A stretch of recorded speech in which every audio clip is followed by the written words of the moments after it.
Msanii wa muziki kutoka nyumbani Tanzania Harmonize TZ by the way ametangaza kwamba tarehe moja ambayo ilikuwa Idi Mosi, yeye basi ataenda kuifanya ile show yake pale Luangwa.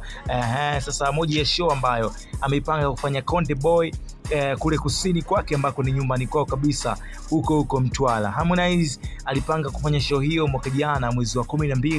By the way aliweza kuhairisha kuweza kufanya show hiyo kutokana na sababu ambazo aliziainisha yeye mwenyewe. Moja ya sababu ambazo alitaja ni kukosa ndege ya moja kwa moja kutoka Kenya mpaka kuweza kutua na Ngwanda. By the way alitaka muda zaidi wa kuweza kujiandaa ili kuweza kufanya mambo mengi pale Mtwara. Sasa Harmonize leo kupitia ukurasa wake wa Instagram ameposti moja ya post akisema kwamba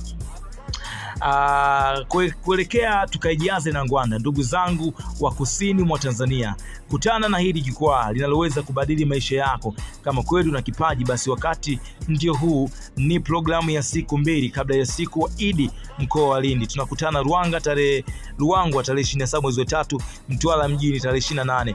Taratibu za kujiandikisha itaanza tarehe 25 mwezi wa 3. Nina imani kupitia jukwaa hili tunaweza kukutana na kina Konde Boy wengine. Fika mapema, jiandikishe, pambania kipaji chako, hakuna gharama yoyote ya kushiriki. Akaandika #vua